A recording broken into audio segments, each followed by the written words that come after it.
Hi there. Hey, Scott and I just attended the Weigand Marina expansion open house meeting this morning that was held in Crofton at the Haymarket.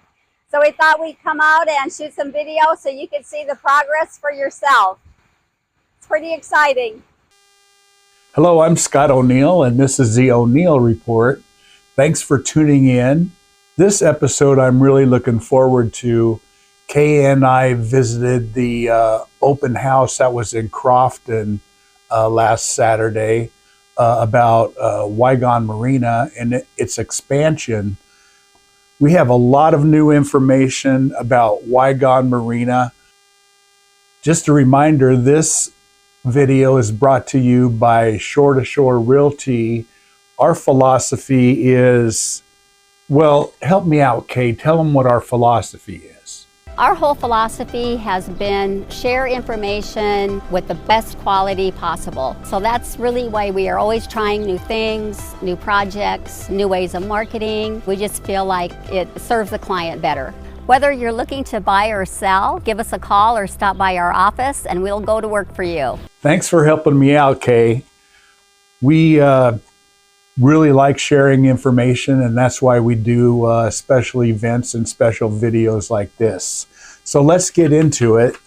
The Nebraska Game and Parks had 3 stations set up. One was first the design, the layout of the marina, and then the operations, the lifts and the canopies and everything, and then the logistics of how to get information, how to sign up to be on the list, and a code to go in to get new information that I'm going to share with you here in a little bit. So the first gentleman we talked to was Mr. James Swenson, and he's the Deputy Director at Nebraska Game and Parks in Lincoln.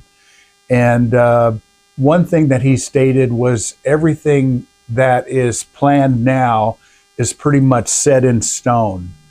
To change something, they would have to go back to the Appropriations Committee and run through, that whole acceptance thing at the legislature, and that's just not going to happen.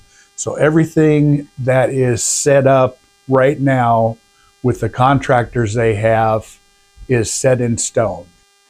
Mr. Swenson also talked about the breakwater protection. And before that is accomplished, I have a picture here in a video of the ongoing dredging that's taking place. And the dredging, or hydraulic dredging, is being pumped out of the current marina, which is, they say, around 5 foot deep. In some areas, maybe a little less, like 3 foot. So they want to take a lot of that material out, and they're pumping it in a line that goes to the west, upstream. There's a booster in front of the cabins, takes it up to the Bloomfield area where it is deposited.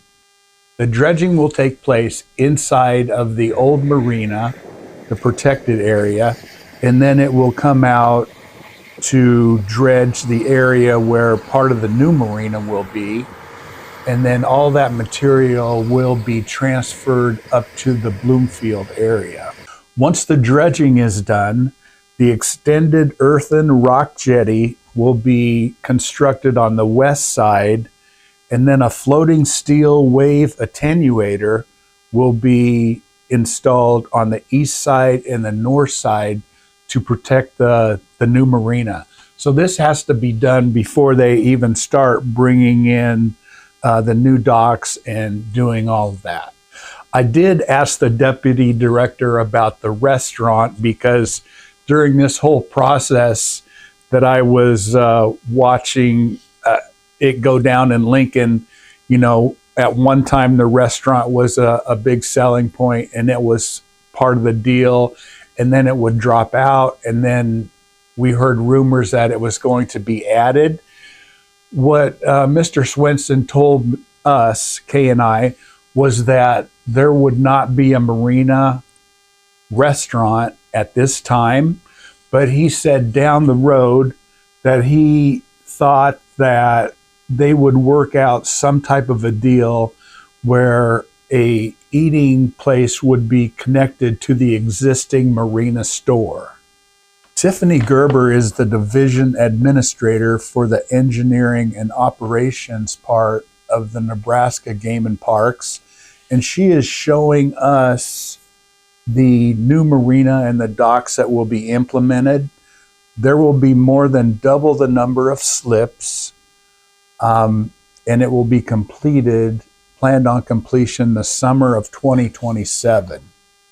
There will be 40-foot, 32-foot, and 26-foot slips, and there will also be PWC slips, or AKA jet ski slips. About 50% of the slips will be covered. There'll be 14 daily slips. Oversized boats that will not fit in a 40-foot slip will be accommodated at the end of each individual T-pier dock. There will be a new fuel dock. Both of the boat launches will remain where they are, and there will be several ADA slips added. The Nebraska Game and Parks had an area set up for the operations, how it would work. And actually, I talked to Tyler Wolf there. He's a regional park superintendent for the Northeast region. And he was very helpful in explaining like the cost of the slips and, you know, the evaluation that they have done throughout the Midwest.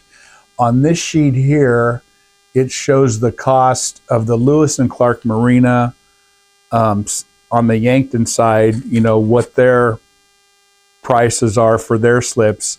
And I asked him if the prices would be comparable to those slips on the Yankton side, and he said that they would. One thing that many people were asking about were the lifts, the personal lifts for their boats. The question is, can slip holders utilize their personal lifts?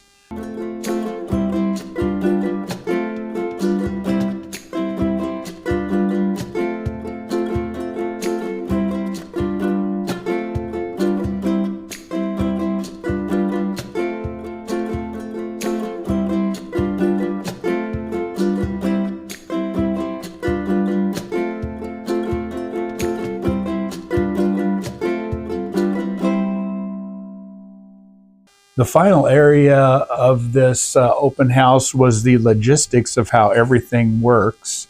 And one thing that was, I think, a really neat idea is they have a QR code where you can sign up to receive emails. Kay and I used the link and signed up to receive updates, and it was really easy to do. And the state representatives that we talked to were really excited about this program.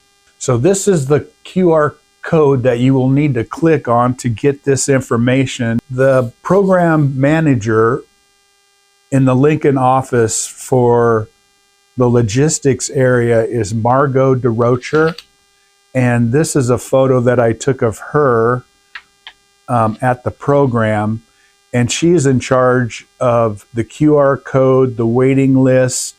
There's going to be a lottery involved, and she can help you with all of the questions that you have that's not covered in this QR code.